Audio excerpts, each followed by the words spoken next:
So most important is कि हमने ये एलपीपी फॉर्मुलेट कैसे करना है, हमने कैसे ये एलपीपी की इक्वेशन बनानी है। तो सबसे पहले हमें ये ध्यान में रखना है whether it is a case of maximisation और it is a case of minimisation. सबसे पहला एग्जांपल जो है मैक्सिमाइजेशन का है। When this term is there that means business firm का मेन एम वो इस पॉइंट ऑफ व्यू से देख रहे हैं, to maximise the profit, maximise the sale and maximise the output. तो अगर ऑब्जेक्टिव पर्पस ये है तो वो मैक्सिमाइजेशन का केस है। For example, a firm is engaged in producing two products P1 and P2.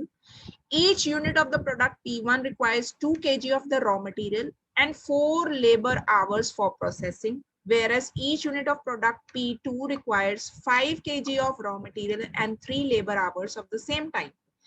Every week, the firm has the availability of 50 kg of raw material and 60 labor hours. One unit of P1 sold earned profit of rupees 20 and one unit of P2 sold gives the profit of rupees 30. Formulate this problem as LPP to determine as how many units of product should be produced per week so that the firm can earn maximum profit, assuming all unit produced can be sold in the market. सो इस line से हमें पता लग गया कि ये maximisation का case है। तो जब भी आपको क्वेश्चन में maximise profit, maximise sales, maximise या मैक्सिमम आउटपुट वर्ड होगा, दैट मींस वो मैक्सिमाइजेशन का केस है। पहला पॉइंट ये फाइंड आउट करना होता है। सबसे पहले हमने प्रोसीड कैसे करना है, हमने स्टेटमेंट देख के फाइंड करना है कि हमारा ऑब्जेक्टिव क्या है, हमारा पर्पस क्या है।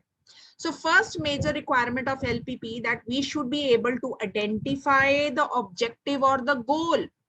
जिस पर्पस के लिए ये फर्म काम कर रही है, जो पर्पस है, ऑब्जेक्टिव है, वो ही एलपीपी के अंडर ऑब्जेक्टिव फंक्शन होता है। So objective function relates the variables with which, so we have to relate the variables, हमें वो variables trace out करने पड़ेंगे। तो हमारे मेन variables क्या हैं? सबसे पहला वेरिएबल है P1, एक प्रोडक्ट P1 प्रोड्यूस कर रही है बिजनेस फर्म, दूसरा P2 प्रोड्यूस कर रही है। तो late X1 represent P1 and X2 represent P2। आप ये कुछ भी नेम रख सकते हो, आप X ले सकते हो, Y ले सकते हो, कुछ भी, पर ideally we take X first and Y later. तो X1 and Y X2। Total profit जो दिया है क्वेश्चन में वो क्या है, P1 से वो कितना प्रॉफिट अर्न करेंगे, 20। तो X1 बेच के यानी P1 बेच के उनको प्रॉफिट होने वाला है 20 रुपीज का, और X2 यानी P2 बेच के उनको प्रॉफिट होने वाला है 30 रुपीज का। तो दैट मीन्स अगर हम ये दोनों बेच देंगे तभी ये फर्म टोटल प्रॉफिट अर्न करेगी। तो उसका ऑब्जेक्टिव होगा Z is equal to 20X1 plus 30X2, यानी कुछ इस तरह से भी लिख सकते हैं मैक्सिमाइज Z, क्योंकि ये मैक्सिमम का केस है।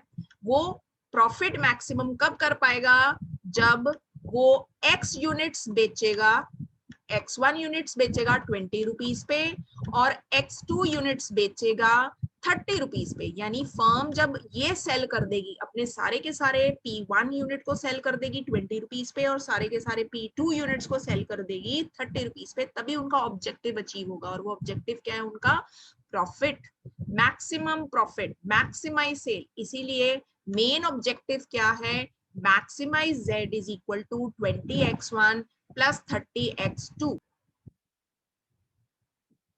नाउ सबसे पहले जब हमने क्वेश्चन पढ़ा है तो we should be very clear कि उस क्वेश्चन में ऑब्जेक्टिव फंक्शन क्या है, और ये जो ऑब्जेक्टिव फंक्शन है वो ही हेल्प करता है कि एक्चुअल में हमने फाइंड आउट क्या करना है। This is the main linear function that is to be performed, कि फाइंड करना क्या है। तो वो हमें ऑब्जेक्टिव फंक्शन ही डायरेक्शन देता है। सेकेंडली हमने फाइंड करने हैं constraints. This is the requirement of LPP that resources are limited. तो हमें कंस्ट्रेंट्स भी फाइंड करने पड़ेंगे। दिस लिमिटेशन और the constraint is very important to be traced out, क्योंकि इस कंस्ट्रेंट्स के विद इन ही ये ऑब्जेक्टिव फंक्शन जो है वो परफॉर्म होना है। जैसे कि इस क्वेश्चन में P1 प्रोडक्ट को प्रोड्यूस करने के लिए 2 kgs of raw material is required and P2 produce करने के लिए 5 kg of raw material is required. तो हमें जो टोटल प्रोडक्शन करनी है, टोटल कंजम्पशन या प्रोडक्शन करनी है, उसके लिए हमें क्या चाहिए होगा, 2 kg ऑफ P1 यानी X1 and 5 kg of P2 यानी X2, which cannot be exceed 50 kg, ये हमें क्वेश्चन में ही बताया हुआ है। टोटल हमारे पास कितनी है अवेलेबिलिटी 50 kg। तो हमने जो टोटल प्रोडक्शन करनी है P1 एंड P2 की, ये हमारी लिमिटेशन है, ये हमारी कंस्ट्रेंट है कि हम 50 kg से ज्यादा नहीं यूज कर सकते। तो हमारा जो कंस्ट्रेंट बन जाएगी that will be 2x1 plus 5x2 should be less then और इक्वल टू 50 किलो के अंदर अंदर, या पूरे के पूरे 50 किलो तो हम यूज कर सकते हैं, लेकिन इससे ज्यादा नहीं, इसीलिए साइन आया लेस देन इक्वल टू। तो पहली कंस्ट्रेंट हमारी ये बन गई। इसके अलावा हमारी जो नेक्स्ट कंस्ट्रेंट है वो लेबर आवर्स की। P1 को प्रोड्यूस करने के लिए 4 लेबर आवर्स चाहिए, P2 को प्रोड्यूस करने के लिए 3 लेबर आवर्स चाहिए। तो हमारी जो लेबर कंस्ट्रेंट है that is 4x1 plus 3x2, और टोटल लेबर आवर्स कितनी है वो भी हमें क्वेश्चन में दी हुई है। Let us have a view. Total काम वर्कर्स करेंगे सिर्फ 60 लेबर आवर्स। तो ये एक अनदर कंस्ट्रेंट है। तो सेकेंड हमारी कंस्ट्रेंट बन गई 4x1 plus 3x2 should be less than equal to 60। 60 घंटे से ज्यादा हम उनसे काम नहीं करवा सकते। तो ये टोटल हमारी इस क्वेश्चन में दो कंस्ट्रेंट है। पहली कंस्ट्रेंट है रॉ मटेरियल की, दूसरी कंस्ट्रेंट है हमारे पास लेबर की। Okay, Now third thing that we need to find out is non-negativity। हम हमेशा non negativity as a base लेके चलते हैं, एज अ बेस एज्यूम करते हैं, क्योंकि जब तक नेगेटिव है, अगर रिजल्ट्स हमारे नेगेटिव हैं तो वो ऑप्टिमम रिजल्ट्स नहीं है। सो x1 x2 being the number of units produced and it is used for P1 and P2 cannot have negative values, thus both of them can assume values only greater than equal to 0।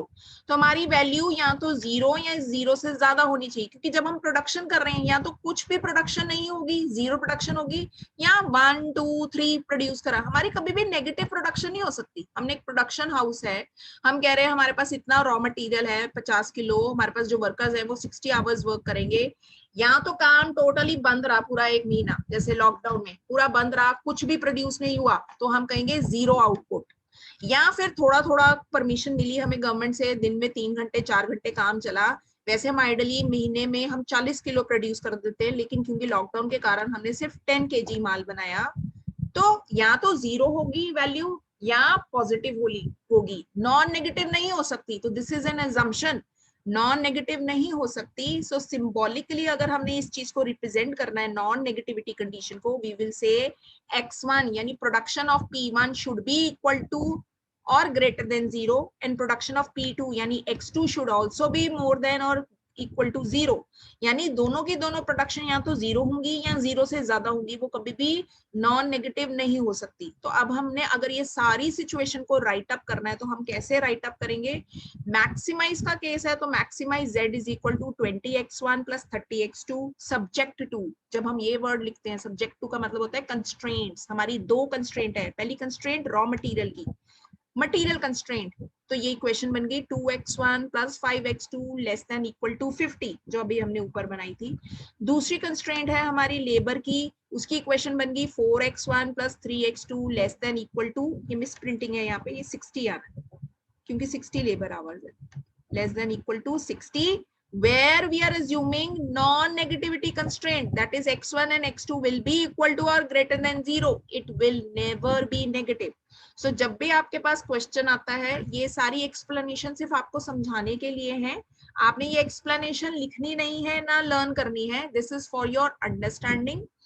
हमारे पास सीधा हमने उसकी equations frame कर देनी है, यानी ये जो लास्ट में, this is what you have to do when you read out the question. और पहली इक्वेशन हमेशा मैक्सिमाइज या मिनिमाइज का केस है, उस हिसाब से बनती है, और उसके बाद हम सब्जेक्ट टू इक्वेशंस देते हैं, सब्जेक्ट टू मतलब कंस्ट्रेंट लिखते हैं। थर्ड हम अपनी अजम्पशन लिखते हैं नॉन नेगेटिविटी कंस्ट्रेंट की। तो इस तरह से हमारी ये 4 इक्वेशंस आइडली लिखी जाती है। ये कंस्ट्रेंट्स 2 भी हो सकते हैं, 3 भी हो सकते हैं, 4 भी हो सकते हैं, डिपेंडिंग अपॉन कि क्वेश्चन में कितनी कंस्ट्रेंट्स दी हुई है। आपके पास मटेरियल कंस्ट्रेंट भी हो सकता है, लेबर का कंस्ट्रेंट भी हो सकता है, टाइम का कंस्ट्रेंट भी हो सकता है।